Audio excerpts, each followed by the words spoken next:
시청자 여러분 안녕하십니까. 4월 12일 목요일 뉴스 신세계 진행을 맡은 저는 박평입니다. 제 옆에는 항상 촌철살인의 해석을 보여주고 계신 권순욱 대표님 모셨습니다. 안녕하세요. 안녕하세요.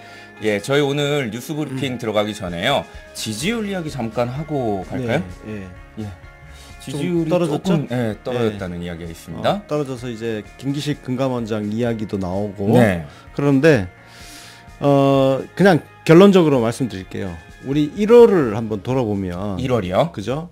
1월에 그 평양 올림픽 네. 이야기 나오고 아이스하키 여자 아이스하키 단일팀 그렇습니다. 문제 때문에 또 뭐 형평성, 공평성 문제 튀어나오고 그랬을 때 지지율 조금 떨어졌었죠. 예, 그렇습니다. 근데 다 복원됐었습니다. 복원됐죠, 그죠? 완벽하게. 다 복원됐었습니다. 결국은 진실이 가장 중요한 것이죠. 진실. 지금 일시적으로 그 여론을 호도해서 네. 노무현 대통령께서 항상 말씀하셨던 게 여론은 언제든지 출렁일 수 있다. 그래서 그 출렁이는 여론에 춤추게 되면 안 된다는 거거든요. 그렇죠. 예, 정치를 그렇게 하면 안 된다. 민심의 도도한 민심의 물결은 따로 있다. 네. 그래서 그 바다 물결하고 비교를 좀 하면 될 것 같아요. 바닷물이요. 예. 바다를 보면 표면에 그 찰랑이는 물결들이 있잖아요. 네. 때로는 그 파고가 좀 올라가기도 하고 잔잔하기도 하고 왔다 갔다 합니다. 그러나 그 바다 저 수심 심해 깊은 곳에서는 거대한 조류가 흐르죠. 네. 그 거대한 조류는 흔들리지 않습니다. 흔들리지 않는다. 그래서 중요한 것은 진실이 가장 중요한 것이고 우리가 진실에 대한 어떤 믿음이 있다면 네. 그리고 우리의 올바름에 대한 어떤 믿음이 있다면 일시적으로 흔들리는 표면의 출렁임에 전혀 우리가 요동 칠 필요도 없고 거기에 현혹될 필요도 없고 네. 마음이 흔들릴 이유도 없습니다. 그렇습니다. 네, 그래서 그냥 여론조사 그렇구나 뭐 한 달 정도 지나면 또 다 복원되겠지 이렇게 생각하시면 될 것 같습니다. 아니 심지어 그 떨어졌다는 지지율도 사실 60% 중후반대이기 별로 떨어지지도 때문에 않았어요. 네. 이게 낮은 것처럼 어느 순간에 막 인식을 만들려고 하는 것 같은데 그렇습니다. 이건 뭐 그 박근혜 골디락스를 넘어서는 네. 정말 어마어마한 수준의 지지율이라서 박근혜는 뭐 50% 가지고도 40%막 이럴 때도요. 네. 겨우 50% 턱걸이 했을 때는 뭐 엄청났었죠. 그러니까요. 네. 거기에 비하면 우리는 뭐 지금 뭐 저는 하늘 높이 있다고 네, 생각을 그렇습니다. 합니다. 예전의 경험들을 이제 많이 기억을 하실 거예요. 이렇게 출렁이다가도 결국에는 다시 또 올라오고 70% 박스권, 뭐 나중에 또 80% 박스권도 가능하지 않을까라는 그렇습니다. 저는 그래서 예상을 하거든요. 민심의 도도한 흐름이 어디에 있는가? 제가 민주진보 개혁 세력이라는 표현을 굉장히 안 좋아합니다. 네. 우리는 이제 더 이상 민주진보 개혁 세력이라는 표현을 쓰면 안 돼요. 대통령께서도 그 표현 안 쓰시잖아요. 그렇습니다. 진보 보수 좌우 이거 아니라고 대통령께서 계속 말씀하시거든요. 네. 근데 우리 대통령님을 지지한다는 똥멍청이들 중에 네. 아직도 민주진보 개혁 떠들고 앉아 있는 수구좌파 지향적인 인간들이 정말 많습니다. 송기호 같은 인간에 대해서 네. 전혀 문제의식을 갖지 않고 있는 돌대가리들. 예, 그런 돌대가리들이 민주당을 망치는 거고 그래서 우리는 상식과 비상식, 몰상식 여기서 그래서 좀 더 상식에 부합하는 사고를 하는 더 많은 국민들을 우리 지지 세력으로 이끌어내는 그 넓은 바다로 나가야 된다. 그것은 과거에 자유당 뭐 새누리당이라든지 한나라당을 지지했을지언정 네.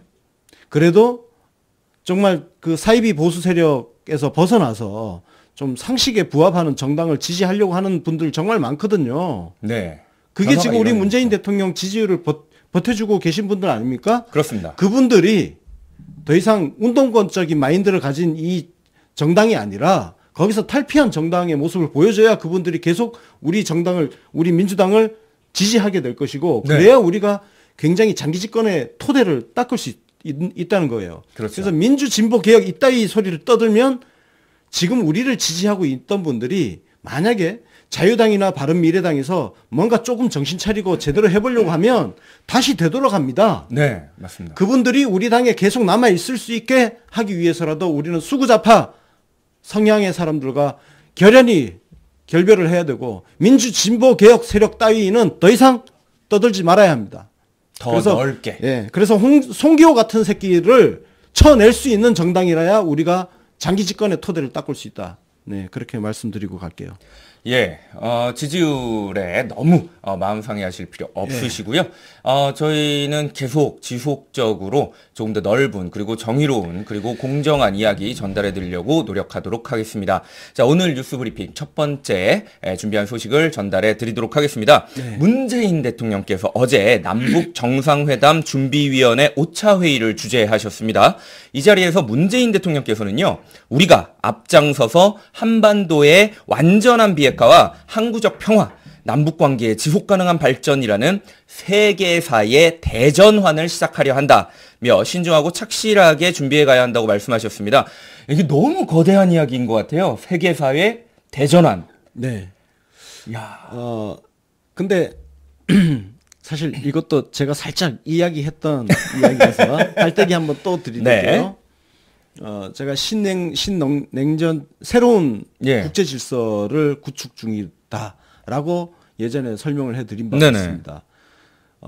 세계사적으로 보면 우리가 그 냉전 체제라는 게 있었잖아요. 그렇죠. 2차 세계대전 이후에 냉전 체제가 구축이 되고 그 이후에 이제 그 유명한 그 쿠바 위기, 그죠? 그때 어마어마했죠. 그러니까 미국 바로 코앞에 네. 쿠바에 이제 소련의 미사일 기지가 건설되고 네. 이러면서 암살된 케네디가 쿠바를 치려고 했던 그렇죠. 그런 위기가 있었고, 그래서 그 이후에 이게 데탕트라는 게 나오잖아요. 네. 그게 뭐냐면은 이런 대립 구도가 자칫하면 3차 세계대전으로 이어질 수 있다. 그래서 전쟁을 피해보기 위해서 데탕트 분위기가 생기면서 베트남 전쟁이 종전이 된 거란 말이에요. 네. 이걸 우리가 데탕트라고 그러고, 근데 이 약간의 평화가 그 소련이 아프가니스탄 침공하면서 1979년인가요?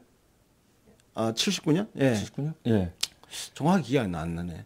79년인가 80년인가 하여튼. 네. 그때 침공하면서 이 분위기가 깨졌단 말이에요. 네. 깨지고 신냉전 체제가 시작됐단 예. 말이에요. 그 뒤에 레이건이 MD 체제 구축한다고 그때 막 거대한 스타워즈 그렇죠. 계획 나오고 그랬잖아요. 그리고 이란하고 이라크 완전히 7년 전쟁 시작하고 난리가 난 거죠. 네.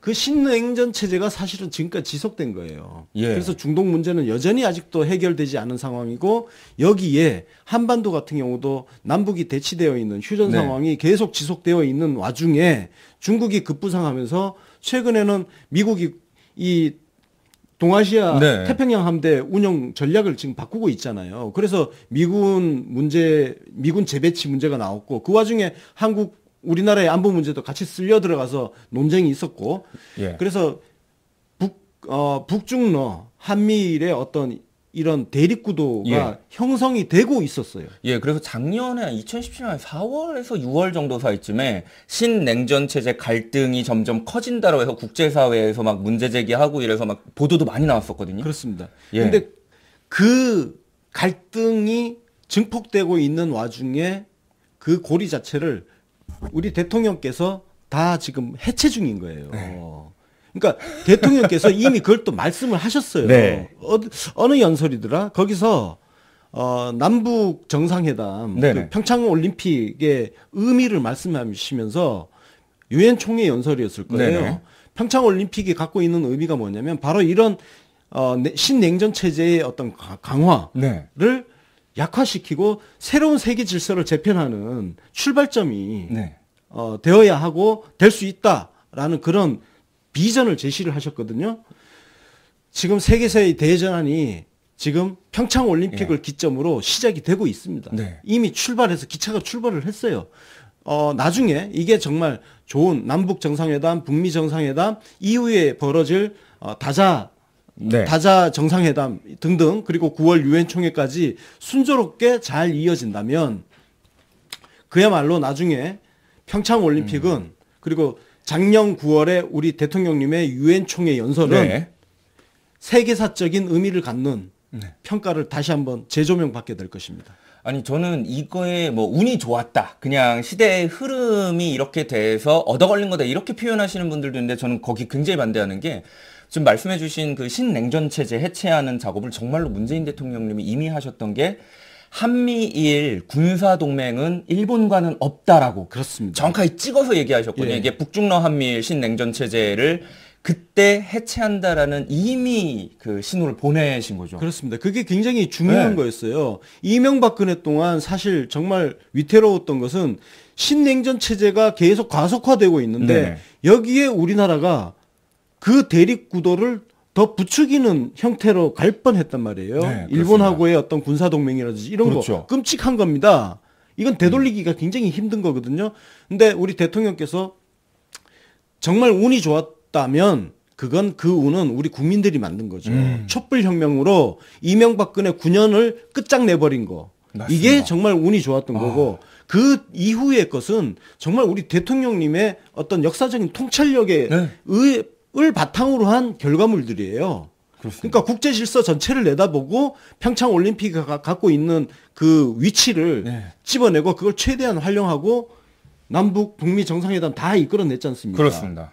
근데 이게 국제 질서를 보면 어쨌든 동북아의 어떤 신냉전 체제는 완화되는 쪽으로 물꼬를 그렇죠. 틀었잖아요. 이렇게 되면 제가 좀 며칠 전에 말씀드렸지만 내년 정도 되면 우리의 관심사를 시리아 내전으로 중동 그렇습니다. 문제로 옮겨가면 전 세계에 있는 분쟁의 어떤 그 갈등 구조를 다 좀 해체하는 네. 길로 갈 수 있습니다. 그러면 정말 세계 평화로 가는 기차가 어디서 출발했느냐 나중에 역사가들이 물었을 때 그 출발은 2017년 9월 문재인 대통령의 유엔 총회 연설에서 시작되었다라고 세계사의 한 페이지에 기록될 수 있습니다. 네. 세계사의 대전환 그냥 하시는 말씀이 아니라 진정으로 이루어지고 있는 일이라는 우리 기대를 가지고 있으면 될 것 같습니다. 그 역사를 한번 같이 지켜보면 될 것 같고요. 또한 이 남북 정상회담이 사상 최초의 북미 정상회담으로 이어질 예정이라고 말씀을 해주셨어요. 문재인 대통령께서. 네. 그러면서 양국이 의지를 가지고 준비하고 있는 만큼 북미 정상회담에서 한반도 비핵화 목표의 달성과 이를 통한 항구적 평화 정책에 큰 걸음을 떼는 성과가 있을 것으로 기대한다고 말씀해 주셨거든요. 문재인 대통령님이 보통 말씀하시면 다 돼요. 네. 그러면 이것도 된다고 봐도 되겠죠? 그렇죠. 조금 전에 사실 말씀드린 네. 그 내용하고 이제 겹치는 내용인데 네. 저 한번 보십시오. 평화의 새 역사, 비상한 각오와 자신감, 지나친 의욕보다 튼튼한 디딤돌을 넣는다는 생각으로 임해주길 바랍니다. 이게 대통령님께서 말씀 네. 그 남북 정상회담 실무회담 네. 그 준비위원회 회의에서 말씀하신 거거든요. 그렇습니다. 우리는 세계 질서를 네. 평화의 질서로 지금 바꾸어 나가는 그 기차를 작년에 출발시켰고 우리 대통령께서 그걸 운전하고 가고 계십니다. 예, 대한민국의 세계 중심이네요. 예. 그렇습니다. 진짜 그냥 하는 소리가 아니고 정말로. 세계의 눈이 대한민국 그것도 우리 문재인 대통령한테 시선이 모아질 수밖에 없는 지금 그 상황입니다. 정말 네. 대단합니다. 네.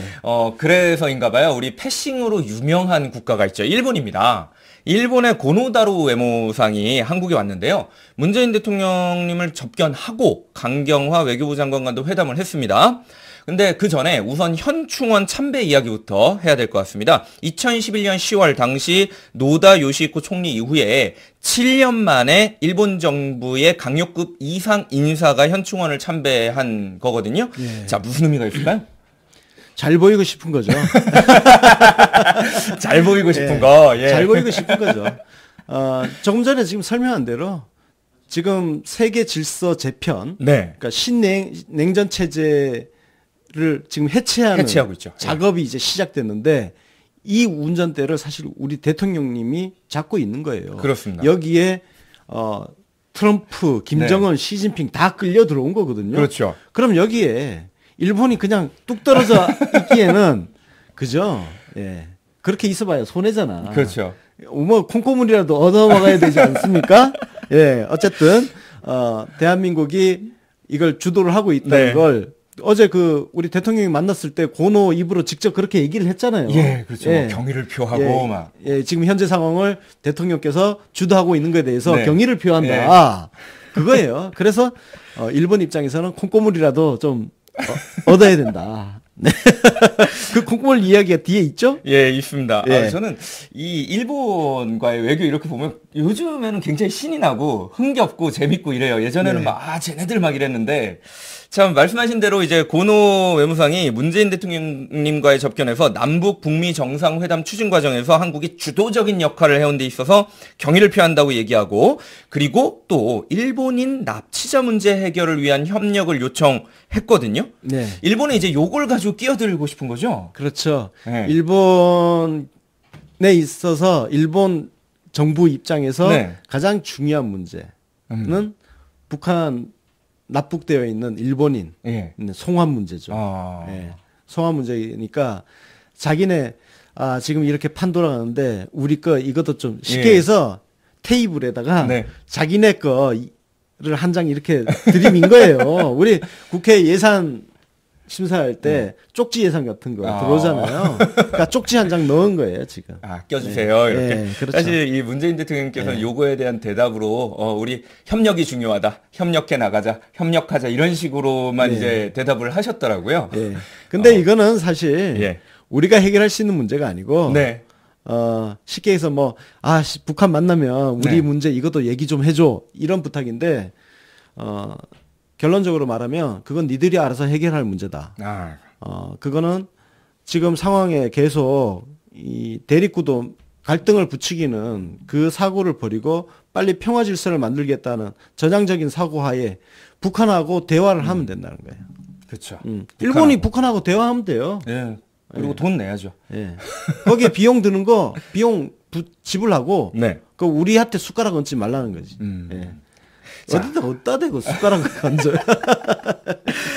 그래서 어제 이제 문재인 대통령님과의 접견도 했고, 그리고 이제 고노 외무상은 이 강경화 장관님도 만났습니다. 네. 한일 외교장관 회담이 있었는데요. 이 자리에서 강경화 장관은 독도에 대한 일본의 어떠한 주장도 수용할 수 없음을 분명히 했다고 하시는데 아주 당당하고 시원합니다. 제가 사진 되게 열심히 골랐습니다. 진짜 잘 골랐다. 와. 여러 가지 사진 중에서 자. 이렇게 다들 앉아 계시는 사진도 있었는데 일부러 요 사진으로 와, 저 심쿵했어요.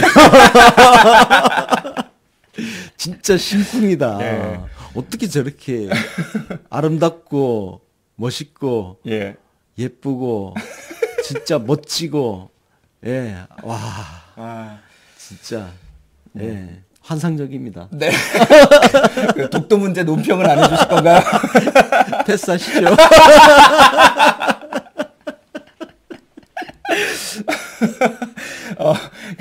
그 고노 외무상이 저희 교문위 위원이 독도 간다라는 이야기를 전달해 드렸었는데 그거에 이제 항의를 좀 했나 봐요. 거기에 대해서는 이제 강경화 장관께서는 뭐 어떠한 지정도 수용할 수 없다. 아주 당당하게 얘기해 주셨습니다. 논평이 필요 없습니다. 네. 일본은 아무래도 이제 계속 눈치 보면서 어떻게든 끼어들여 보려고 노력을 할 것 같습니다.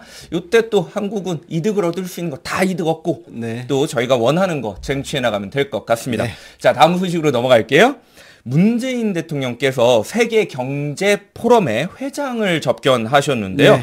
클라우스 슈밥 세계 경제 포럼 회장을 만나서 4차 산업혁명, 남북관계 개선 등에 대한 의견을 교환하고 협력 방안을 논의했습니다. 클라우스 슈밥 회장 그리고 세계 경제 포럼에 대해서 궁금해하실 분들이 많이 있을 것 같거든요. 설명을 좀 부탁드릴게요. 네. 세계 경제 포럼은 다보스 포럼으로 더 유명하죠. 네. 그러면 이제 아마 다 아실 것 같아요. 다보스 포럼은. 그렇죠. 월드 이코노믹 포럼 이렇게 WEF. 네. 그래서 다보스 포럼이 이제 더 유명한데 여기가 이제 4차 산업혁명이라는 용어를 만든 데죠. 그렇죠. 이 회장님이 아예 책을 이 썼다고 회장님이 하더라고요. 맞아요. 예. 슈밥 회장이 그 네. 포럼 회장이 책을 쓴 건데 1971년에 창설됐고 스위스 다보스에서 이제 계속 열리니까 그래서 다보스 포럼으로 더 유명합니다. 여기 가는 거는 굉장히 어떤 특사를 보내고 그러죠. 네, 그렇습니다. 네, 굉장히 영향력이 커서 많은 분들이 다보스 포럼에 대한 언론 보도는 많이 보셨을 것 같아요. 그만큼 아주 큰 그런 어떤 포럼이라고 보시면 될 것 같은데. 장사꾼이에요, 근데 사실. 아니 근데 네. 그 장사꾼으로 치면 수완이 참 좋죠. 아닌 말로 진짜 큰 판 하나 만들어가지고 네. 그냥 세계적 거물이 돼버린 거 아닙니까? 아, 그렇게 따지면 세계 그러네요. 각국의 정상들을 다 끌어모을 수 있는 저런 포럼을 만들었으니까 그것도 대단한 대단한 네. 수완이죠. 예, 수완이 있는 거죠. 네, 그래서 이 회장님이 4차 산업혁명 전문가다 보니까 이 문재인 대통령께서 4차 산업혁명을 국가 혁신 성장의 중요한 목표로 설정하고 계시다고 말씀하시면서 조언을 부탁한다고 이렇게 네. 이야기를 했더니 이 슈밥 회장이 내년 세계 경제 포럼의 화두는 한국이라고 밝혔거든요. 이 화두가 한국이 될 수가 있나요? 그렇죠. 야, 대단하다. 그러니까 예. 이거 특정 국가를 이렇게 화두에 올리는 것은 굉장히 이례적이죠. 예. 최근 주제를 딱 보면요. 네. 2012년부터 볼게요. 어. 고장난 자본주의에 대한 반성. 2013년 불굴의 역동성. 2014년 세계의 재편. 2015년 새로운 글로벌 상황. 2016년 제4차 산업혁명의 이해. 2017년 공유 미래. 자, 이런 흐름으로 왔는데 내년에는 한국이래. 야, 이게 말이 되나요? 자, 이게 조금 큰 틀로 보면 예. 사실 우리 대통령님의 그 소득 주도 성장, 네. 이 경제 정책. 사실 이 경제 정책은 제가 경제학을 전공하진 않았습니다만 네. 제가 그래도 이제 뭐 경제학 원론 수준은 보다는 공부를 좀 많이 했어요. 그렇죠. 거시, 미시, 뭐 그쪽 관련해서 또 금융, 화폐 금융 뭐 예. 이런 것까지 다 했는데 제가 갖고 있는 지식에서는 사실 소득주도 성장 이론은 경제학에 없습니다. 없는 이론이다. 굉장히 그 우리 지금 문재인 대통령 옆에 도와주고 계시는 분들이 최근에 어떤 새로운 경제 이론들을 다 집적을 해가지고 새로 만들어냈다고 할 수 있는 그런 거죠. 그러니까 새로운 하나의 실험입니다. 그 실험이 뭐냐면은 기존의 경제학 이론으로 해결할 수 없는 문제들이 너무 많은 거예요. 그래서 한번 실험하는 그 측면이 있는데 이게 기본적으로 세계 경제 포럼이 그 전에 주제로 화두로 삼았던 뭐 고장난 자본주의에 대한 반성 이런 것들 사실 맥을 같이 하는 거거든요. 그다음에 그렇습니다. 공유 미래도 그렇고 그렇죠. 4차 산업혁명 이해도 그렇고 어쩌면은 우리나라의 어떤 경제 정책이 다보스 포럼이 그동안 문제 제기해왔던. 인식을 해왔던 네. 것들을 돌파해내는 대안을 어쩌면 한국이 제시하고 실험을 하고 있는지도 모른다. 이건 근데 사실 이거 제 멋대로의 해석입니다. 예, 그래서 뭐 신뢰성은 사실 없지만 저 개인적으로는 그렇게 좀 생각을 하고 있고 그다음에 경제적인 측면을 떠나서 조금 전 앞에서 얘기했던 국제질서, 새로운 네네. 재편, 새로운 평화체제 질서의 구축이라는 그 여정이 이제 출발됐다고 본다면 대한민국이라는 나라는 정말 전 세계가 주목해야 할 나라인 거죠. 촛불혁명은 말할 필요도 없고요. 네. 네. 그래서 이제 슈밥 회장은 이 경제적으로 이제 세계에 아주 큰 영향력을 행사하고 네. 있는 상황에서 한국을 화두로 이제 잡을 거다라고 이야기를 했는데요. 이렇게도 이야기를 했습니다. 북한 문제는 경제적 측면도 중요할 것이다. 그러니까 경제적 측면에서 지원을 아끼지 않겠다고 말했는데요. 북한의 경제 성장도 매우 중요한 화두잖아요. 그렇죠. 우리가 이제 뭐 통일 문제 이야기 자꾸 사실 이제 통일은 일단 좀 뒤로 네. 빼놓고 지금 중요한 것은 북한의 어떤 개방 정책으로의 유도보다는 제가 김정은의 지금 방향을 보면 네. 개방 정책으로 나가려는 것 같아요. 그랬을 경우에 전 세계 우리나라도 마찬가지지만 네. 전 세계가 뭔가 어떤 도움을 줄 수 있을 것인가. 그래서 저는 굉장히 이 슈밥 회장의 이 북한에 대한 네. 이 발언은 굉장히 의미가 있다고 생각합니다. 왜냐면은 일종의 사인이죠. 사인이다. 예, 사인이고 뭔가 이제 북한 경제에 전 세계가 관심을 기울일 만한 어떤 하나의 메시지처럼 작용할 수 있다. 굉장히 좋습니다. 그러니까 지금 정치적인 측면에서 남북 정상회담, 북미 정상회담이 풀어간다면 네. 경제적인 측면에서 이런 세계 경제 포럼 같은 데서 네. 이론적인 측면에서 사이드 지원, 그죠? 예. 해주면 다른 여러 국가들의 어떤 북한과의 경제 교류도 네. 확대되지 않을까. 문재인 대통령께서는 이 경제 관련해서 아시아를 또 하나의 EU처럼 네. 클러스터로 묶는 그런 것도 이야기를 해주셨었거든요. 네. 아마 여기에도 조금 더 탄력을 받지 않을까라는 생각이 듭니다. 네. 다음 소식으로 이제 넘어가도록 하죠. 제10차 방위비 분담 특별 협정 2차 회의가 개최됐습니다. 트럼프 대통령이 계속해서 이야기했던 그 관심사 중에 하나였는데요. 방위비에 관한 문제입니다. 제10차 방위비 분담 특별협정 체결을 위한 2차 회의 열렸는데요. 우리 측 수석 대표인 장원삼 외교부 한미 방위비 분담 협상 대표는 상호 신뢰와 존중의 정신 하에 방위비 분담과 관련해 양측이 심도 있는 논의를 할 수 있기를 기대한다고 밝혔습니다. 저번에 이 FTA 제재 협상했던 거 결과도 거의 맞추셨거든요. 네. 자, 요거 어떻게 예언 또 되십니까? 근데 사실 이번 협상은 네. FTA 협상하고는 좀 성격 자체가 달라가지고요. 아, 예. 이거는 결렬이라는 게 있을 수가 없습니다. 예. 그렇군요. 그죠? 결렬이 안 되죠. 예. 예. 그러니까 한미 FTA 재협상 같은 경우는 네. 결렬이라는 카드가 존재하는 협상이기 때문에 그죠? 그러네요. 예. 그거는 뭐 예측을 할 수 있는 그런 건데 이거는 예측이 문제는 아닙니다. 이거는 무조건 협상이 무조건 되어야 되는 거고. 예. 지금 어쨌든 이번 협상은 그 올해로 9차 협정 기한이 만료됩니다. 이거 역사를 조금 알 필요 있는데 네. 수구 좌파 세력이 이 사실을 호도하는 경우가 굉장히 많아요. 대표적인 게 뭐냐면은 소파 협정 5조 이야기인데요. 네. 소파 협정 5조를 보면 미국이 모든 비용을 부담한다는 어떤 근거처럼 사용이 되고 있는데요. 네. 근데 이 한미 협정이라는 게 1991년부터 시작됐단 말이에요.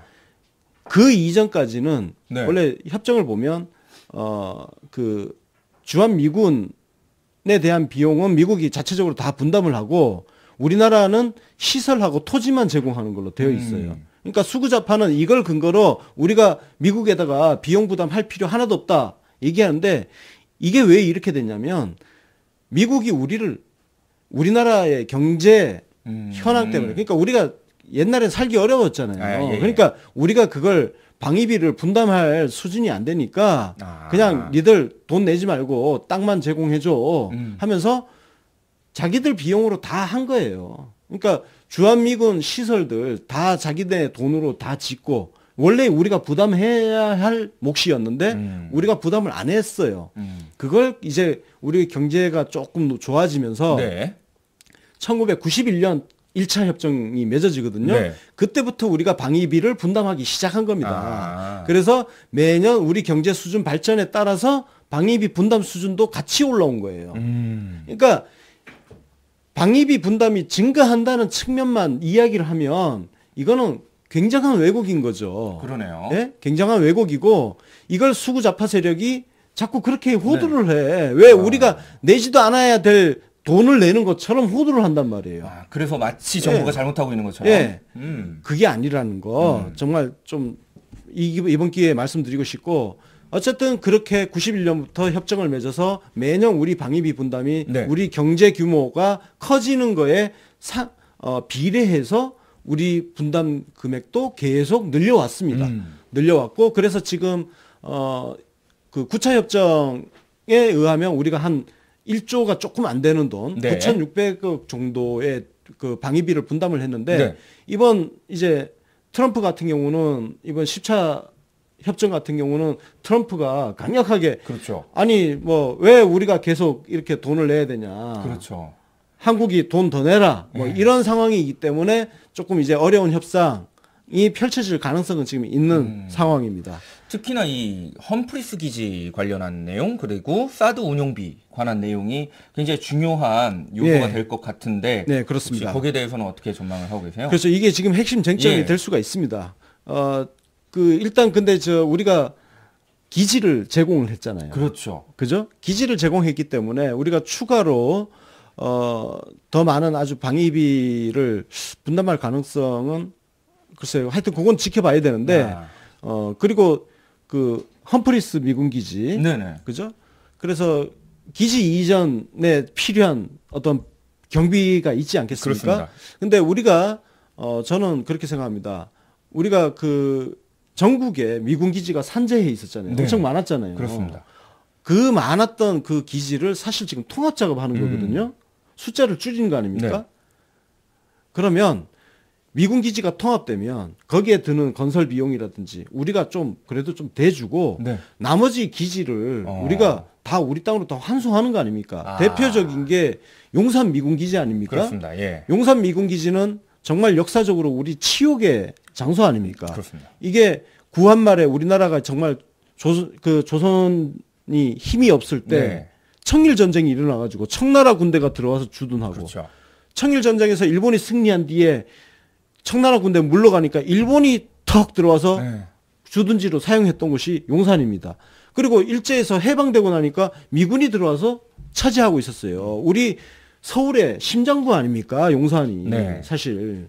그래서 그런 걸 우리가 되돌려받고 네. 하는 상황이면 그래도 예, 괜찮습니다. 우리가 어느 정도 비용을 분담을 해줘도 우리가 저는 남는 장사라고 생각합니다. 아. 예.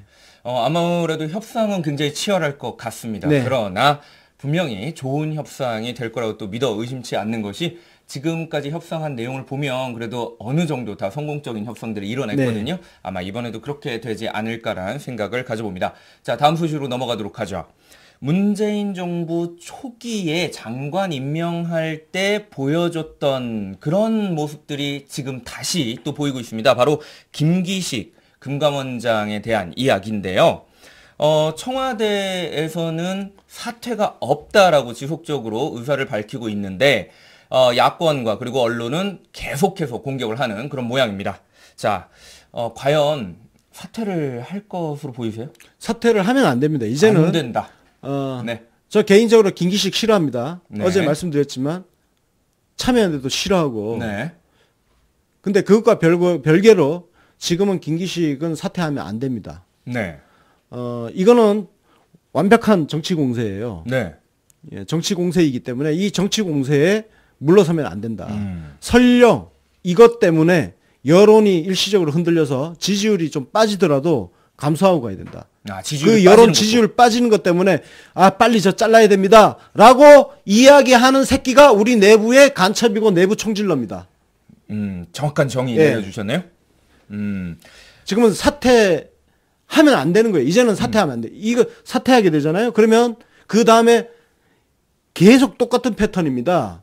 같은 패턴이 뭐냐면 김기식 사퇴하고 나면 이 화살은 조국한테 그렇죠. 가게 됩니다. 조국 민정수석 가게 되고 네. 그 이후로 다시 대통령님한테 가게 됩니다. 그리고 총체적으로 청와대 인사 시스템 문제 제기를 또 할 거예요. 네. 그러면 이 똑같은 뻔한 레퍼토리를 우리가 알고 있으면서 여론이 좀 빠진다고 당하자고요? 그럼 멍청한 거예요. 그러면 지지율 더 빠져요. 그렇죠. 지금은 무조건 버티는 거예요. 왜? 우리가 잘못한 게 없기 때문에. 자, 뒤에서 얘기하시죠. 김기식이 도대체 무슨 잘못을 했는지 한번 살펴봅시다. 예. 이게 그 해외 출장 간 거, 그 얘기 계속 나오고 있거든요. 예. 이거 얘기할게요. 네. 김기식 의원이 해외 출장 가던 시기에 김기식 금감원장한테 개인적으로 굉장히 안 좋은 일이 있었습니다. 네. 네. 여러분들 기사 검색하면 나옵니다. 김기식 금감원장 아들이 죽었어요. 네. 굉장히 슬픈 가족사인데 이거는 뭐 어쩔 수 없이 얘기를 해야겠어요. 네. 그 시점에 해외 출장 시점에 김기식 금감원장 아들이 죽었습니다. 정말 그때 어떤 이야기를 했었냐면 내가 정치를 안 했다면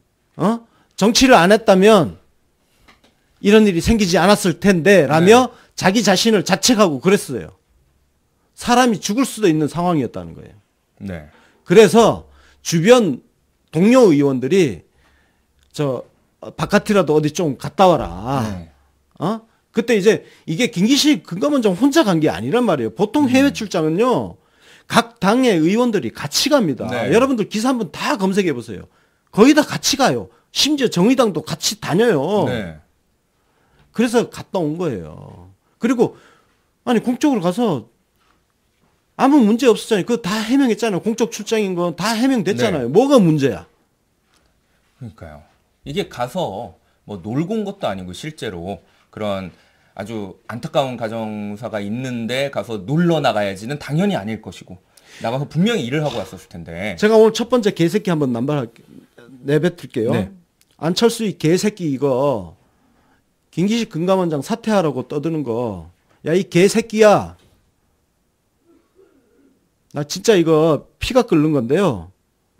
안철수 자기 마누라하고 그죠? 그렇습니다. 펜실베니아 많이 나갔었죠. 아니 그리고 이런 사정을 그때 국회의원이었잖아. 네. 그럼 전혀 몰랐어? 그래도 어느 정도는 알 거 아니에요. 이걸 알면서 김기식 물러나라고 사퇴하라고? 거기에 뭐 함부로 진짜 입을 확 찢어버릴라 이 개새끼. 자, 저희 방송이 또 처음으로 문제 제기했던 내용도 있습니다. 예. 굳이 여자라고 그 수식어를 그렇죠. 붙여서 인턴 동행 문제에 대해서 문제 제기를 자꾸 해왔거든요. 여기에 대해서는 이제 반발이 나오고 있습니다. 그렇죠. 저 여비서 동행이라는 표현 자체가 네. 굉장히 악의적이고 비열한 표현이었죠. 그렇습니다. 왜냐면은 저게 안희정 전 충남지사가 그 미투 했던 그죠? 비서 예, 그 프레임을 덮어 씌우려고 하는 거였죠. 하고 해외에 나가서 또 예, 그런 일이 그렇습니다. 있었다는 거 아닙니까? 네. 그거를 연상케 하는 표현이었단 말이에요. 네. 누가 봐도. 굉장히 악의적인 거죠. 악의적이죠. 아니 그러면은 국회의원들이 앞으로 이제 해외 출장 갈 때는 여성 비서라든지 보좌관들은 이제 동행을 하면 안 되는 거 아니야. 그러니까. 그렇게 되는 거 아닙니까? 그래서 지금 국회에 근무하고 있는 여성 인턴, 비서, 비서관, 보좌관 이 직책이 이렇게 돼 있죠? 네. 진짜 분노하고 있다는 거예요. 그렇습니다. 어? 아니 언제부터 남자 비서, 여자 비서 이렇게 구분해서 불렀습니까? 네. 그런 적이 없잖아요. 이런 악의적인 거 진짜 이런 거 하나하나 지금 설명하는 것도 정말 언론에서 이런 표현 쓰면 그 신문은 진짜 다 찢어버려야 됩니다. 개새끼들이에요 그거. 오히려 이런 부분에 대한 좀 여성계의 비판이 좀 더 있어야 되지 않을까 생각이 드는데요. 또 이런 이야기가 있습니다. 김기식 금감원장이 만들었다는 더 미래연구소, 그리고 그 연구소에서 조국 민정수석이 강연했다는 이야기. 네. 이거 굉장히 악의적으로 엮은 것 같거든요. 그렇죠. 더미래연구소는 네. 국회의원들이 네. 같이 만든 거예요. 십시일반. 네. 대표적으로 우상호 의원, 그렇습니다. 우리 방송에 왔었지만 네. 우상호 의원이 탄핵과 관련된 그 보고서 만들었는데 네. 그 보고서 만든 주체가 예. 더미래연구소예요. 그리고 심지어는 우상호 의원이 그 얘기 하시더라고요. 이거 만들 때 자기가 주도한 거다. 자기가 예, 맞아요. 만든 거고 당시에 의원이 아니어가지고 네가 소장해라 이렇게 해서 김기식 지금 현 금감원장이 소장이 됐다라고 이야기하거든요. 그러니까 맞습니다. 사실 관계 자체가 틀렸다는 거죠. 그러니까 김기식 금감원장이 만든 것도 아니고 네. 국회의원들이 같이 만들었고 사실 이걸 가장 주도했다고 볼 수 있는 사람은 우상호 의원이에요. 네.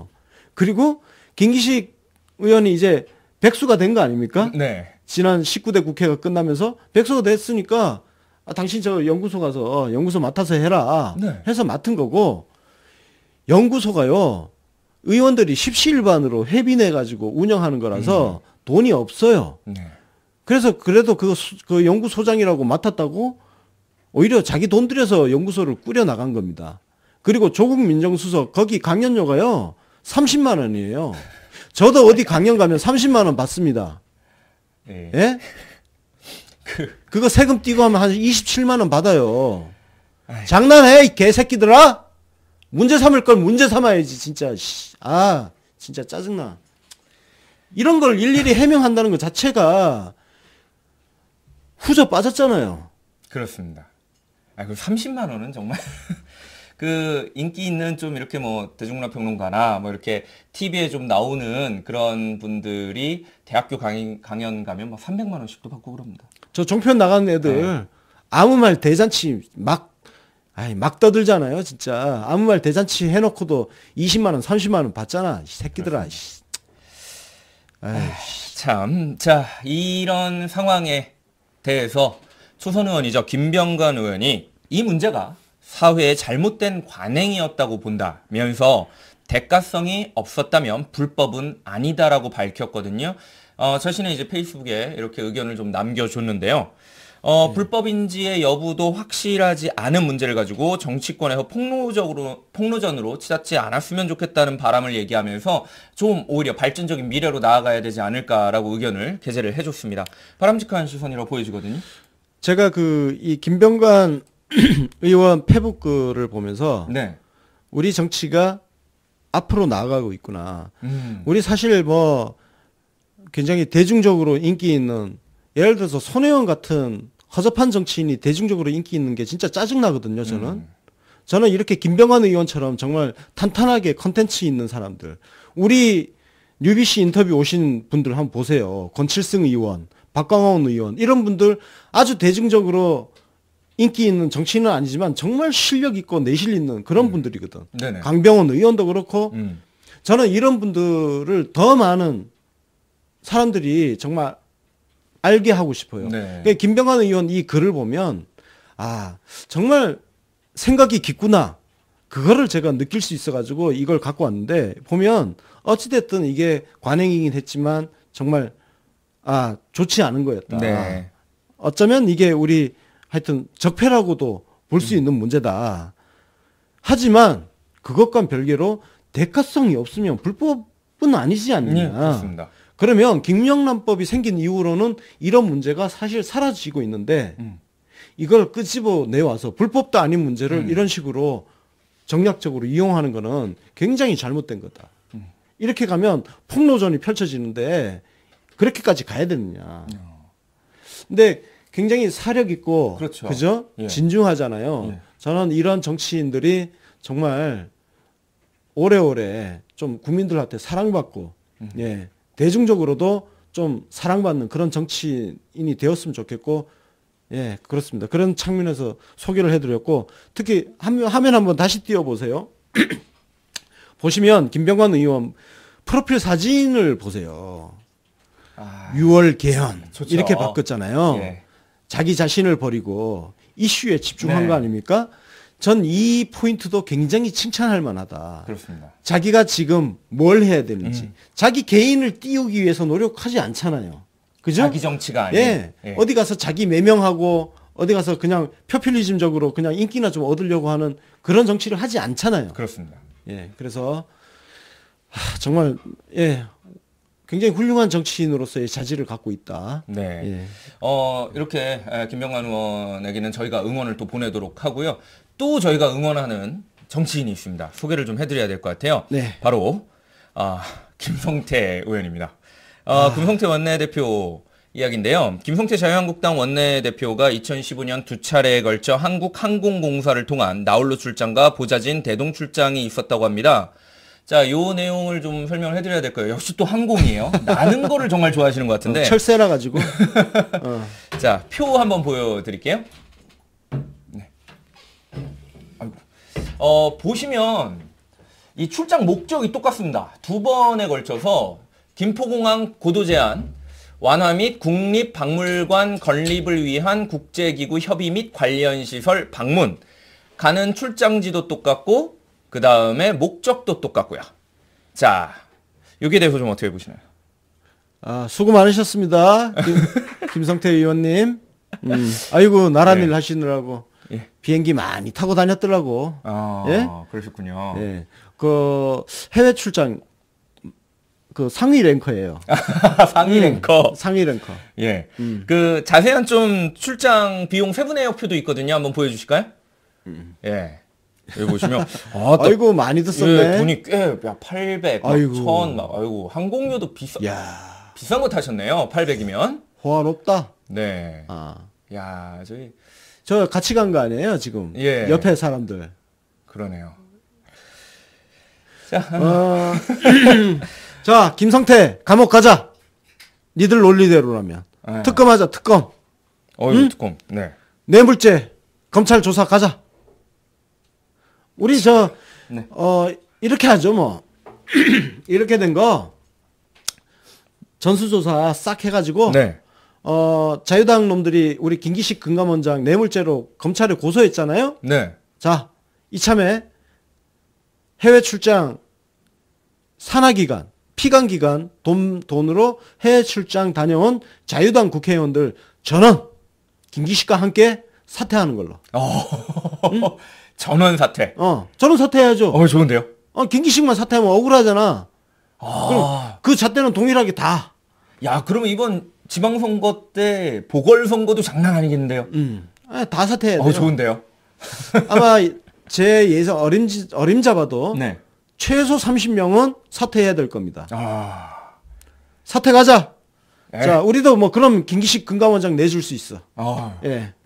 이 말씀을 저번에 해주셨어요. 이미 전수조사 한번 하자 이렇게 얘기해 주셨는데 똑같은 이야기가 나왔습니다. 더불어민주당 홍익표 의원이 TBS 색다른 시선 김종배입니다에서 인터뷰를 했는데요.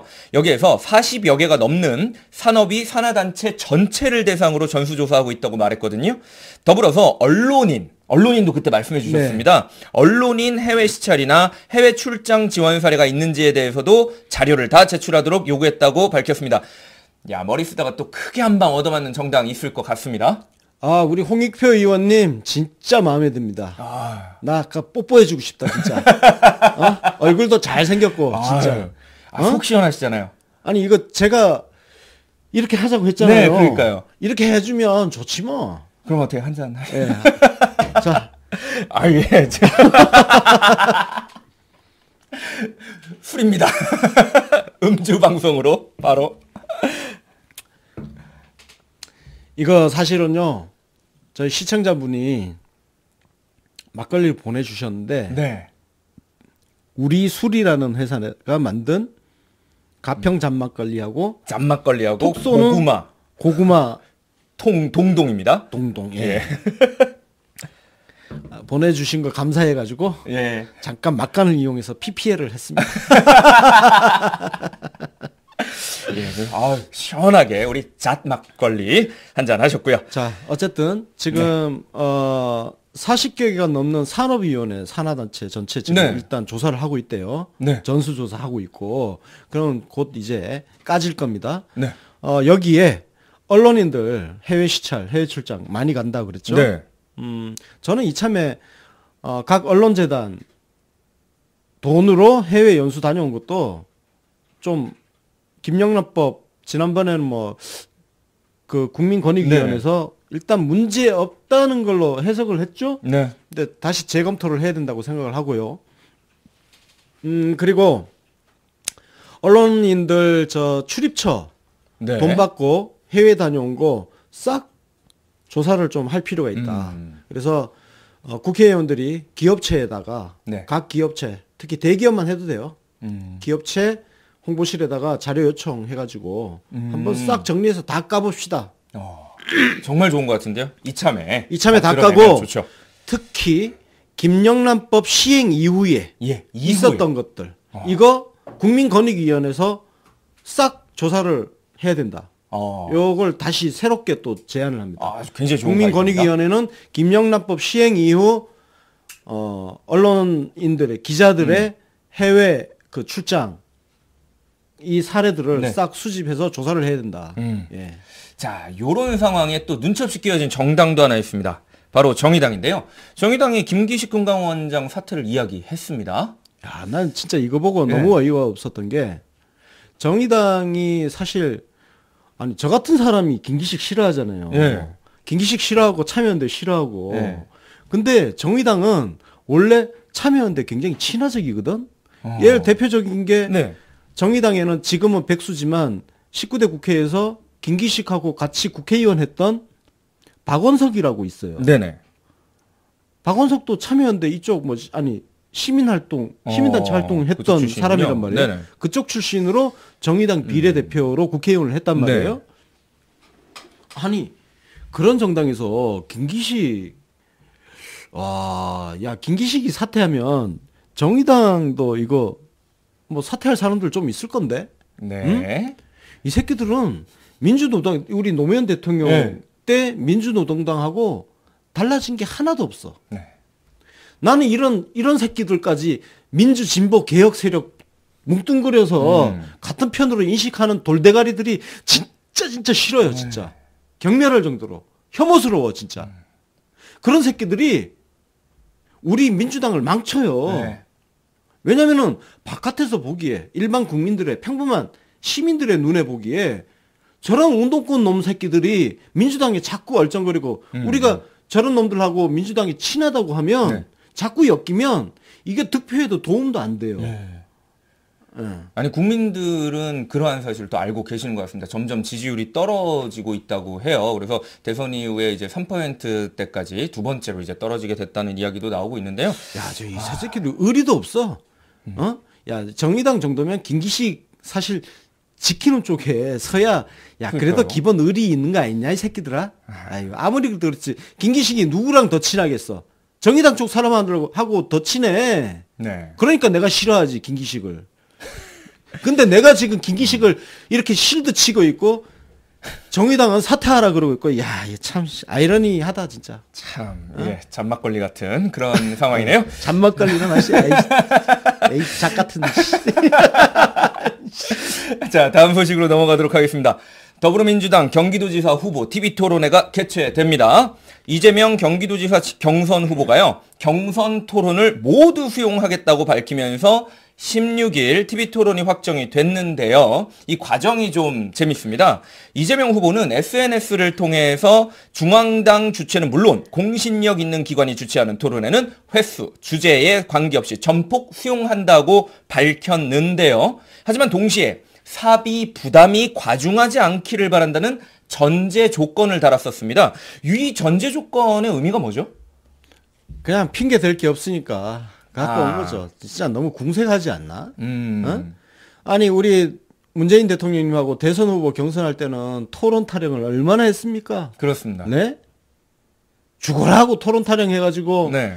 하지 않아도 될 토론을 추가로 하느라고 그때는 당에서 돈을 다 냈거든요. 예, 예.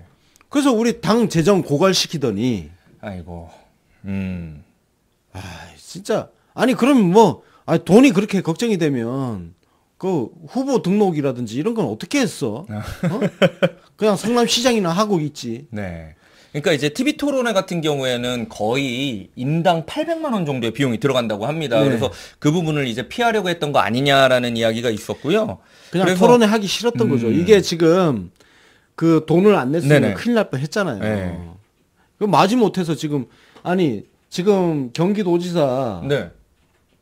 지금 선거가 17, 18, 19 예, 뭐 그러니까 18, 예, 토론회가 그 경선 직전에 하는 예, 거예요. 직전입니다. 16일. 야 이거 솔직히 진짜 경선 직전에 딱 한 번 이렇게 하고 지금 사람을 평가해서 선택하게 한다는 것도 진짜 민주당 진짜 선거 관리 이따위로 진짜 하는지 진짜 6월 13일 이후에 봅시다 일단. 예, 진짜. 전해철 의원이 이 사비 운운에서 TV토론 동의 미루는 것은 도리가 아니다라고 이야기를 했는데요. 요 상황에서 이제 우리 박광온 더불어민주당 경기도당 위원장이 토론 비용 일체를 부담하겠다. 당에서 부담하겠다. 이렇게 결정을 하면서 TV토론이 성사가 됐습니다. 야 이게 사실은 원래 이재명 후보가 돈을 내지 않으면 토론회가 그걸로 무산이 되고 그렇죠. TV토론이 안 되고 뭐 인터넷으로만 볼 수 있게 그렇게 될 상황이었거든요. 인터넷으로는 볼 수 있나요? 예. 전해철 의원이 이제 예. 그렇게 이야기를 했더라고요. 하여튼, 인터넷으로 보라고 자, 하는 건 아니다. TV 토론이 네. 무산될 상황이었어요. 이재명이 네. 돈 안 내면 끝. 근데 여기에 이재명 쪽이 예상치 못한 변수가 딱 나온 거예요. 그게 박광원 경기도당 위원장이 예. 도당 당비로 그냥 도당 재정으로 나 돈 낼게 토론해 이렇게 된 거예요. 아 진짜 자. 이거 예상치 못한 헛찔린 거지. 되게 깜짝 놀랐을 것 같은데. 자, 그러면 우리 토론 굉장히 관심 가는 지역이다 보니까 치열한 토론 될 것 같거든요. 토론 전망 있으세요? 아 저는 양기대 후보가 아주 기대됩니다. 아, 양기대 후보가 기대된다. 예.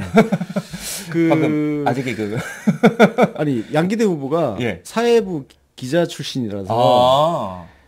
이 취재하던 그죠 그 능력이 있단 말이에요. 아. 집요하게 물고 늘어지는 법조 진짜 그 양기대 후보는요 기자 사회에서는 전설적인 인물입니다. 대한민국 역사상 특히 동아일보 역사상 가장 강력한 법조팀. 예. 그렇군요. 그러니까 그 동아일보 그 당시 90년대 동아일보 법조팀은요 대한민국 언론사를 통틀어서 가장 강력한 취재력을 가진 그런 하나의 팀이었어요. 그걸 이끌던 분이에요. 정말 흥미진진합니다. 저는 양기대 예비 후보가 이재명 후보를 어떻게 추궁을 하고 몰아갈지 정말 기대가 됩니다. 네, 많은 분들 기대 많이 하실 것 같은데 한번 지켜보도록 하고요. 그나저나 열흘 전에 뉴스토마토에서 이재명 예비 후보 측근이 개입된 입찰 비리 의혹을 제기했는데 경찰이 수사를 하기로 했다는데요? 네, 요거는 간단하게 할게요. 지금 대검에 넘어갔다가 대검에서 내려보냈습니다. 수원지검으로 내려보내서 경찰이 수사를 하고 수원지검 특수부가 수사 지휘를 하는 걸로 해서 이 사건은 간단합니다. 성남시청 공무원이 청소 용역 업체 임원으로부터 돈을 받고 거기 용역을 줬다. 그리고 돈을 받아서 두 사람이 나눠 가졌다. 근데 그래서 이 사건과 관련해서는 이재명 후보 측이 기사 제목에 이재명이라는 이름을 썼다는 걸 가지고 인터넷 선거보도심의위원회 이제 공직선거법 위반이다. 왜 내 이름을 쓰냐 하고 이의 신청을 했는데 써도 된다라고 기각을 했습니다. 기각이 됐네요. 그래서 저도 오늘 썼습니다. 기회 됐으니까 이제 써도 상관없겠군요.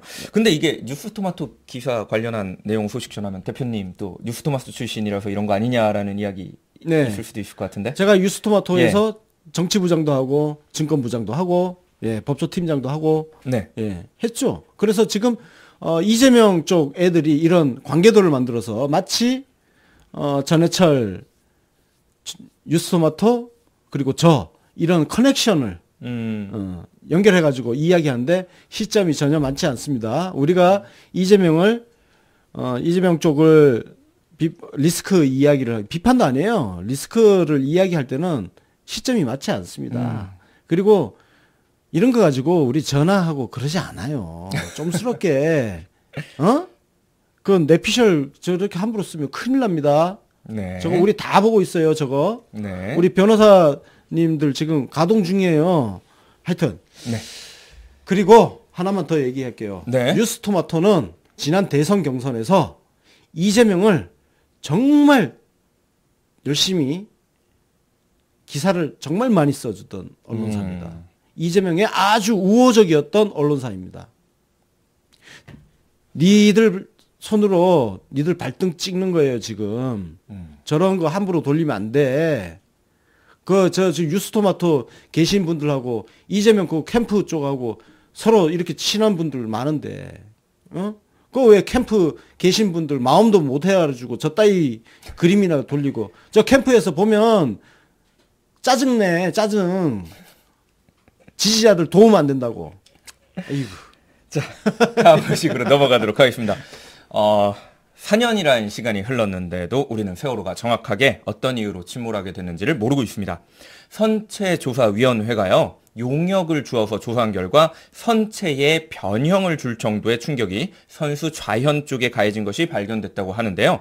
선체조사위원회는 조사가 더 진행되어야 한다고 밝혔는데 세월호의 진실 밝혀지기는 참으로 어려운 것 같습니다. 네, 저는 일단 이 보도가 공식 발표가 아니기 때문에 시사전은 단독 보도였습니다. 그래서 일단은 유보를 하고 있습니다. 네, 알겠습니다. 왜냐하면 이건 너무 큰 뉴스예요. 그래서 이거는 사실 저 지금 제목에 물음표를 붙여야 되는 건데 제가 깜빡했습니다. 물음표를 붙여야 됩니다. 이거는 선체조사위원회의 공식 발표가 있기 전까지는 저는 언론의 단독 보도를 일단 신뢰하지 않고 판단 유보를 하겠습니다. 왜냐하면 이건 너무 큰 뉴스예요. 이렇게 큰 뉴스가 단독 보도로 이렇게 나온다는 게 저는 상식적으로 이해가 안 됩니다. 그래서 선체조사위원회 공식 발표를 한번 기다리겠습니다. 하루빨리 모든 의혹이 말끔히 해소되기를 바라봅니다. 자, 오늘의 뉴스 브리핑은 여기까지였습니다. 이슈 프리즘 시간입니다. 이슈 프리즘 들어가기 전에 일단 고일석 편집국장님 인사드리고 진행하도록 하겠습니다. 안녕하세요. 네, 안녕하세요. 근데 화면 옆에 이렇게 굉장히 멋진 액자가. 뭐가 딱 있죠? 저 볼 때마다 멋있는 것 같아요. 저거 워싱턴 타임즈 전면 광고 자리를 저걸 어디에 걸까 고민을 하다가 저기에 딱 걸어놓기로 했습니다. 출연자 옆에 자주 보이게. 멋있습니다. 잘하셨습니다. 자, 그럼 오늘 이제 이슈 프리즘으로 가보겠습니다. 민주노총 울산본부의 현대중공업 구조조정 반대 결의 대회에 대한 이야기를 좀 다뤄보도록 하겠는데요. 이 대회는요, 현대중공업의 희망퇴직 강행을 규탄하며 구조조정 중단, 그리고 고용 안정 쟁취를 위한 결의를 위한 것이었습니다. 근데 이와 관련해서요, 민주노총 서비스연맹 전국 대리운전 노조 조합원께서 민주노총은 현대중공업 사측의 일방적 구조조정에 대한 성토는 없고 문재인 정부에 대한 비판으로 집회가 변질되었다면서 제보를 보내주셨습니다. 네. 네. 오늘 이슈프리즘 이 내용은 제보를 토대로 지금 구성을 한 건데요. 네. 현대중공업 이야기는 제가 예전 뉴스 신세계에서도 한번 현대중공업 노조를 비판을 한 적이 있습니다. 네. 현대중공업은요, 대한민국에서 정말 고액 연봉의 회사로 유명합니다. 네. 정말 우리 한국 조선 산업이 정말 잘 나갈 때 그렇죠. 그야말로 꿀 빨던 직장입니다. 네. 울산이 전국에서요, GDP 우리 따지잖아요. 예. 울산이 전국에서 1등이에요. 제일 높았습니다. 네. 제 기억으로 한 4만까지 예. 올라갔던 걸로 기억하는데. 정말 1등인 도시가 울산이고 네. 거기에서도 1등이 바로 현대중공업입니다. 그래서 정말 이명박근혜 9년 동안 조용했잖아요. 근데 그쵸. 그동안 조선산업에 약간 문제가 생겼잖아요. 가장 큰 문제가 지금 거제 같은 경우는 네. 정말 심각하다는 거거든요. 그렇습니다. 자, 그래서 지금 구조조정을 회사에서 하겠다고 하는데 이거를 문재인 정부를 규탄하는데 이 개새끼들이 진짜 자, 이 제보하신 분은 이렇게 이야기를 하시는 거예요. 민주노총 조합원이라고 밝히셨는데 이 집회가 구조조정 집회가 아니다. 지방선거 운동의 장이다라고 제보를 해주셨거든요. 그러니까 더불어민주당의 송철호 울산시장 예비후보가요. 이 집회에 참석을 하시려고 갔습니다. 근데 민주노총 집행부에서 바로 자리를 비켜달라고 요청을 했다는 겁니다. 송철호 후보는 3분도 안 돼서 자리를 그냥 피했다고 하는데요. 떠났다고 하신데 일반적으로 이제 집권 여당의 후보가 집회에 참석을 하면 대부분 이제 좋아할 것 같거든요. 그러니까요. 예. 이게 정말 그 구조적 문제를 해결을 하려고 한다 그러면 네. 집권 여당의 유력한 후보잖아요. 그럼 그렇죠. 집회에 오면 오히려 반가운 일 아닙니까? 그렇죠. 지금 구조조정 문제를 해결하려면 현대중공업 사측하고 협상을 해야 되는 거 아니에요. 그러면 현대중공업 사측하고 뭔가 중간에서 이야기를 이렇게 해주고 하면서 문제를 조금 더 원만하게 해결하는데 그래도 집권 여당 후보가 좀 해주면 더 도움이 되지 않겠습니까? 그렇습니다. 더군다나 송철호 후보가 어떤 사람입니까? 울산에서요, 정말 노동자들을 위한 변론 활동을 30년 동안 해오신 분입니다. 근데 그런 분을 집회에서 내보냈어요. 자, 정치적 중립 때문? 근데 그게 아니라는 거잖아. 아니, 봐. 문재인 정부 규탄하고. 네. 이것도 웃기지만, 송철호 후보가 같이 연대를 하려고 온 건데, 나가라고 하는. 아니, 저는 참 이해가 안 되는 게 원하는 게 있으면 그 원하는 걸 얻기 위해서 굉장히 많은 것들, 어떤 지원들, 지지들 받고 싶어 할 것 같고 심지어는 여권의 후보라면 더욱더 이렇게 같이 하게끔 해서 원하는 걸 얻어내려고 할 것 같은데 저는 이 선택이 좀 이해가 안 됩니다. 이해가 안 되고 또 이런 말씀도 해주시더라고요. 이 민주노총 울산본부가 울산시장 지지 후보로 그 민중당 김창현 예비 후보를 전략적으로 선택을 했다고 하는데 이게 좀 영향이 있는 건가요? 지금 그 제보해 주신 분은 네. 결국 그 집회가 민중당 선거운동하는 집회가 아니냐. 그런 의혹을 지금 제기해 주신 거거든요. 왜냐면 굳이 왜 송철호 후보를 그 자리에서 내보냈냐. 근데 민주노총 울산본부가 지금 민중당 김창현 예비 후보를 지지한다고 지금 선언해 놓은 상태거든요. 네. 이거하고 연결되어 있다고 우리가 추론을 할 수 있다. 저는 이상, 더 이상한 거를 또 말씀드릴게요. 이 자리에 자유한국당 후보들도 피켓 시위를 하면서 참석을 하고 있었다고 합니다. 그렇습니다. 다음 사진 보여주시면 바로 그 집회 현장에서 자유한국당도 저러고 있었어요. 근데 쟤네들하고 지금 민중당 민주노총 울산본부하고 이해관계가 일치하는 게 뭔지 아세요? 문재인 정부를 규탄한다. 그거밖에. 씨. 아니, 참. 제가 진짜 욕 나옵니까? 안 나옵니까? 자, 민주노총이 우리의 친구입니까? 아닙니까? 지난 대선 때 민주노총 누구 지지했죠? 심상정하고 네. 저 민중당의 누굽니까? 하여튼 예, 이쪽 이름도 이제 기억 안 난다. 민주당, 정의당, 뭐 녹색당 이런 정당들이 굉장히 강한 그런 지역이긴 하잖아요. 민주노총은 네. 우리 친구 아니고요. 우리는 더 이상 민주진보개혁 세력 아닙니다. 우리는 상식파. 예. 민주진보개혁 세력 이따위 저 우리 팟빵 게시판에요. 우리 청취자들은 민주라는 단어 잘 안 씁니다. 원래 그 정의가 없는 새끼들이 정의를 쓰고 민정당도 있죠. 제가 정의당 콕 찍어서 얘기한 거 아니에요. 예, 예. 자유가 없는 새끼들이 자유를 쓰잖아요. 민자당처럼. 그것처럼 우리는 민주, 뭐 정의 이런 거 함부로 쓰지 않습니다. 예. 원래 그 상식파들은 그렇습니다. 예. 예, 어쨌든 이 부분 조금 의혹이 많이 있는 것은 사실인 것 같습니다. 저희가 이런 부분 이렇게 제보 보내주신 분들께 진심으로 감사드리고 네. 또 제보 보내주시면 저희가 이렇게 이슈 프리즘이나 혹은 뉴스 브리핑을 통해서 한번 다뤄드리고 또 소개해드리도록 하겠습니다. 오늘의 이슈 프리즘은 이것으로 마무리하도록 하겠습니다.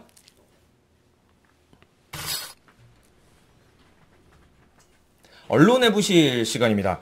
자, 오늘 정말 많은 소식들이 있었다. 근데 우울한 소식이다라고 이야기해 주실 것 같습니다. 예, 두 건이 동시에 네. 터져서 그러니까 지금 김기식 금감원장 관련 거의 쓰나미 수준이에요. 네. 또 분석이 불가능할 정도로 보도가 쏟아지고 있는데요. 그렇습니다.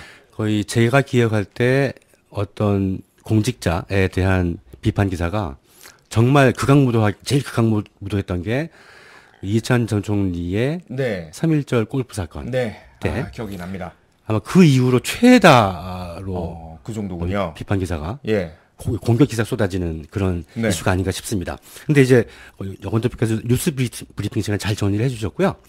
그 다음에 이제 어저께 매월 12일 주변에서 그 전달에 고용 동향이 발표가 됩니다. 그렇습니다. 근데 지난달에 참 안 좋았죠. 네. 근데 이번 달에 혹시 좀 호전되지 않을까 기대했는데 이번 달도 역시 지난달과 똑같은 추세를 유지를 하고 있습니다. 네. 그래서 전 언론이 거의 모든 언론이 고용 정책 실패를 이야기하고 주장하고 있고 최저임금 영향 때문에 일자리가 더 줄고 있다는 식으로 주장하고 있는데 네. 또 한편으로는 레퍼런셜 뉴스나 서울신문 같은 경우는 상황이 이러하니 국회는 네. 빨리 추경을 서둘러야 된다. 추경을 라는 서둘러야 된다. 주장도 예. 나오고 있습니다. 근데 이게 고용지표라는 것이 수십 가지의 통계들이 다 복합되어 있는 것이기 때문에 그렇게 단순하게 해석할 수 없는 것이죠. 그래서 그중 가장 차분하게 참으로 객관적으로 잘 분석한 기사를 하나 소개시켜 주는 네. 것으로서 오늘 그 고용 동향에 대한 설명은 대신하도록 하겠습니다. 한국일보 기사인데요. 그러니까 수출 황금기 고용 빙하기 끊긴 선순환 고리. 그러니까 이제 단순히 도소매업 줄어들고 취업자 수가 증가폭이 줄어든 것 가지고 큰일 난 것처럼 그러지 않고 네. 구조적인 문제다. 그러니까 수출은 계속 늘어나고 있는데 고용은 계속 줄어드는 이런 구조적인 문제로 이 기사는 분석을 하고 있습니다. 그래서 우선 이제 처음에 현상을 얘기를 하고 있죠. 17개월 수출은 17개월간 연속 증가세고 실업률이 17년 만에 최악 쇼크를 받고 있는데 등등 그러니까 정리하면 수출 지표는 최고고 그렇죠. 최고죠. 굉장히 예. 좋은 거죠. 17개월 연속 증가세니까 예. 엄청 좋은데 실업률이 17년 만에 최악이라 그러면 예. 이건 진짜 쇼크인 거죠. 예. 네. 그다음 도표를 한번 보여주시죠. 다음 도표. 네. 다른 언론에서 전혀 언급하지 않은 이 수출 증가율하고 네. 그 취업 관련 통계를 네. 딱 대비를 시켜줬습니다. 그러니까 이것은 우리 일반적인 인식으로 보면 수출이 네. 늘어나면 고용도 따라서 늘어난다는 것이 일반적이죠. 이를테면 그 보수 세력의 주장이죠. 네. 그래서 수출이 계속 지원해야 된다는 것이 이들 주장 아닙니까? 그래서 수출을 저렇게 호조를 보고 있는데 일자리 떨어지고 있다는 것은 이미 고용 없는 성장이라는 것이 고착화되고 있다. 구조적인 문제예요. 예. 사실 그 사이비 세력들, 보수 세력들이 네. 그동안 떠들었던 이론이 네. 무너지는 증거입니다. 맞습니다. 그리고 우리 대통령님이 말씀하셨던 게 지금 실제로 지표로 증명이 된 거예요. 그러니까 노무현 대통령님도 계속 말씀하셨거든요. 더 이상 그러니까 고용 없는 성장에 지금 그렇죠. 봉착했다. 이 문제를 풀어야 된다. 그래서 수출 기업만 계속 지원해주는 이 정책을 하면 안 된다 그랬거든요. 네네네. 그걸 지금 보여주는 지표입니다. 아, 그렇군요. 그래서 이 기사는 대부분의 언론이 하여튼 최저임금의 고율 인상이 네. 지금 큰 영향을 미치고 있다고 진단하고 있는데 거의 유일하게 최저임금 영향이 없다고는 볼 수 없지만 그것 하나만으로 해석하기는 어렵다라고 진단하고 있습니다. 네. 그래서 이 최저임금과 그다음에 일자리 정책에 대한 추경 정도가 아니라 네. 더 대규모적인 재정 확대 정책을 펼쳐야 된다라는 코멘트를 인용하고 있습니다. 네. 이거 근데 참 이건 좋은 거예요. 예. 그렇죠. 이 지금 성태윤 교수는 제가 개인적으로 예. 만나본 적도 있고 그래서 아는데 지금 재정 확대 정책이란 게 사실 그 측면에서 대통령에서 지금 추경 예산 예. 해야 된다고. 예. 하자고 해놨잖아요. 예. 이거 빨리 처리해야 된다니까. 그게 재정 정책이잖아요. 그 네, 이상의 그렇습니다. 확대를 예, 주는 그렇죠. 것이죠. 예. 그게 뭐냐 하면 지금 문재인 대통령이 선거 기간 동안에도 말씀하셨던 작은 정부에 대한 신화를 벗어 던져야 된다라는 것이 그것이 구체화되는 것이 재정 확대 정책입니다. 네네. 제일 이 작은 정부 주장하는 놈들이 제일 싫어하는 게 재정 확대거든요. 그렇죠. 네. 정부가 돈 쓰면 안 된다는 거예요. 네. 그러면서 4대강에는 퍼부었잖아요. 그렇죠. 그렇습니다. 사당에 퍼부. 근데 그게 재정 확대 정책이에요. 예. 그리고 그게 어쨌든 확대 그래도 방향이 좀 엉뚱하지만. 금융위기 뭐 해소하는데 약간의 긍정적인 영향을 미친 게 있어요. 그러면 적어도 지금 우리 정부가 하려고 하는 재정 확대 정책, 각종 추경 편성이라든지 여기에 반대하면 안 되지. 그렇죠. 그죠? 이건 뭐냐면 기업에서 벌어들이는 수익이 가계로, 그러니까 이게 기업, 정부, 가계가 네. 경제 3대 주체 아닙니까? 그럼 기업의 소득은 엄청나게 늘어나고 있는데 그것이 가계로 이전되지 않는다는 것이죠. 네네. 그럼 결국 정부에서 걷어서 가계로 뿌려주는 수밖에 없다는 겁니다. 네. 그것이 바로 재정 확대 정책의 실체적인 요체인 것이죠. 그것을 주장할 시기가 드디어 도래했다고 생각을 합니다. 아무래도 이렇게 정책 자체가 바뀌어야 될 필요도 있는 게 아까 말씀해 주신 것처럼 구조가 변하고 있기 때문에 예. 그에 맞게끔 또 변화가 있어야 될 것 같은데요. 예. 이거에 대해서 그냥 무조건 최저임금 때문이다라고 얘기하는 그것도 굉장히 단견이 아닐까 싶어요. 그렇죠. 거기도 이제 네. 가령 그 지난 2월 달에도 그렇고 이번 달에도 도소매업하고 네. 숙박 음식업 가장 그 최저임금 영향을 많이 받는 직종이에요. 그게 작년 3월에 비해서 약 11만 명 줄어든. 저번 달하고 비슷합니다. 근데 이 추세는 갑자기 올해부터 생긴 게 아니고요. 네네. 통계를 제가 시간이 걸려서 완전히 분석을 못했는데 지난달 분석해 볼 때의 기억을 놓고 보면 작년 6월부터 생긴 현상입니다. 그것이 이제 최저임금이 올라가면서 조금 더 심화된 정도인 네. 것이죠. 그리고 또 이제 그저께 최저임금 제가 정리해 드렸죠. 네네. 이것이 6, 7월, 8, 9월 늦어도 10월, 11월쯤 되면 올라옵니다. 다시 지금까지 올라온다. 추세를 보면. 네. 그러면 이제 이 추세는 또 여러 가지 복합적인 것이 들어있기 때문에 최저임금 하나만 가지고 물고 늘릴 일이 결코 아니라는 것이죠. 결국은 구조적인 문제로 접근해야 되는데 이 네. 점을 한국일보 기사가 잘 지적해 줬다고 생각합니다. 예, 그 통계의 다른 면도 좀 말씀해 아, 주시려고 준비해 주셨는데요. 우선 이제 지금 이번 달 통영에서 문제가 되는 것은 맨 밑에 보시면 그 노란 줄이 이게 위에 작년 1, 2, 3월 통계와 올해 1, 2, 3월 통계를 비교를 했는데요. 네. 지금 문제가 되는 것은 가운데 줄에 있는 노란색 줄에 있는 전년 대비 증감이 문제입니다. 아, 예. 그러니까 작년에는 자그마치 46만 6천 명이 늘었어요. 근데 이번 달에는 작년에 원체 많이 사람들이 많이 늘었네요. 늘어났기 예. 때문에 크게 늘어나지 않은 것이고 예. 가장 중요한 것은 취업자 수하고 고용률입니다. 고용률. 고용률은 작년에 보시면 50% 후반, 60%대였죠. 올해 들어서 66%대로 올라오고 있습니다. 예. 이 전체적인 추세는 크게 변화가 없는 것이죠. 단지 이제 그 우리가 처음에 서두에서 이제 우리가 충격이라고 했던 그거는 증가율이 그러니까 예년보다 훅 떨어졌다. 예, 그러니까, 증가되는 폭이. 예. 증가가 그래도 예년에는 같은 시기에 뭐 30%대 이렇게 가는데 네. 이게 10%대로 이렇게 떨어졌으니까 고용자 수는 예. 고용자가 2, 30만 명대가 예. 정상이라고 합니다. 보통 이렇게 10만 명대로 지난달부터 떨어진 것이죠. 그러니까 덜 늘어났다는 것이 문제인 겁니다. 예. 줄어들었거나 이런 것이 아니라. 그래서 줄어든 게 아니기 때문에 예. 일단은 사실은 근데 이제 언론은 분명히 이제 줄어든 것처럼 예. 또 이야기를 보도를 할 거예요. 예. 그렇게 했죠. 전 예. 매체가. 예. 마치 사람들은 그래서 다 줄어들었다고 생각을 하게 될 겁니다. 예. 줄어든 게 아니라 늘어났는데 늘어나는 증가폭이 예년에 비해서 훅 떨어졌다는 예. 거예요. 고용률은 2000년대 대비로 하면 네. 쭉 늘고 있습니다. 아, 고용률. 예, 예. 근데 고용률이라는 것은 또 여러 가지 또 그러니까 그 취업 희망자가 네. 줄기도 하고 늘기도 하고 이런 것에 또 그 영향을 받기 때문에 단지 그거 하나만 가지고 볼 수는 없지만 추세는 고용률 전체는 60대 초반에서 60대 후반으로 계속 증가하고 있다. 라고 말씀드릴 수가 있습니다. 그리고 통계 작성 그 시점과 그죠? 이게 통계 같은 경우는 대부분 약간 시차가 존재를 해요. 예, 예. 그렇습니다. 예. 이것도 감안을 해야 되고 그러니까 문재인 대통령이 지금 취임하신 지 1년이 아직 안 됐기 안 때문에 됐죠. 저게 설령 책임 소재를 따진다 그러면 저거는 박근혜 정부 책임인 거예요. 이건 냉정하게 이건 또 우리가 야 니네 정부에서 나온 통계인데 어쩌고 아니 개소리 하지 마라 그래야죠. 그리고 이제 우리 지지자들과 시청자들께서는 오늘 어제 발표된 통계에서 너무 쇼크 보지 마시고 이게 이제 장기적인 추세, 구조적인 문제와 장기적인 추세에 있는 것이기 때문에 희망을 가지고 계속 너무 네. 크게 쇼크 먹지 마시라 네. 말씀드리고 싶습니다. 빨리 추경 예산이 좀 통과가 돼야 될 텐데 그 부분 국회가 일을 해야 되는데 말이죠. 자, 오늘의 언론의 부실이었습니다.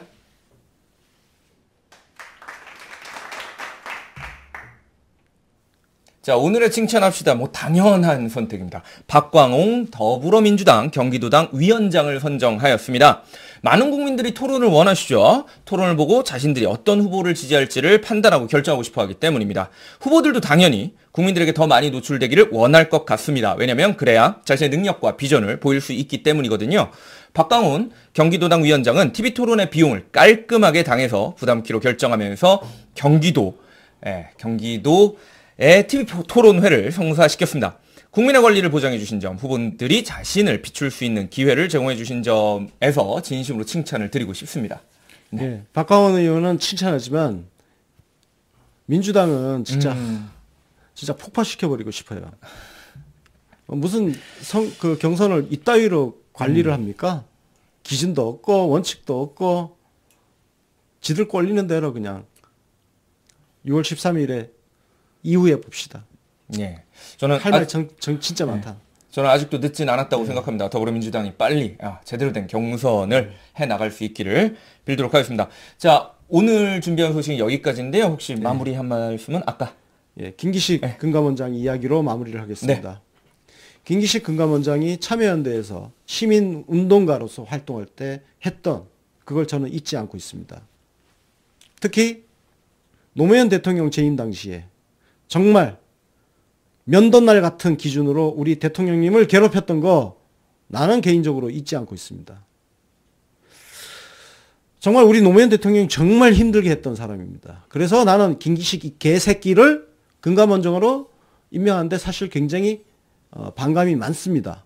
그러나 그건 그거고 그냥 어찌됐든 지금 제기하고 있는 언론과 국회의 문제 제기에는 절대 동의할 수 없고 그 잣대를 다 되돌려줘야 된다. 그래서 김기식 금감원장은 여기서 절대 자진 사퇴하는 일도 없어야 되고 그리고 절대 물러나서는 안 된다. 그 자리를 끝까지 지켜야 된다. 대통령님께서 물러나라고 할 때만 물러날 수 있다. 그래서 끝까지 그 자리 잘 버티면서 주어진 임무를 잘 이뤄냈으면 좋겠습니다. 정말 좋은 말씀 해주셨습니다. 자, 오늘 마무리 이제 안내를 좀 드려야 될 것 같은데요. 화면 한 번만 띄워주세요. 자, 문재인 대통령 취임 1주년 기념사진 공모전이 펼쳐집니다. 4월 11일부터 4월 20일까지 사진을 공모하는데요.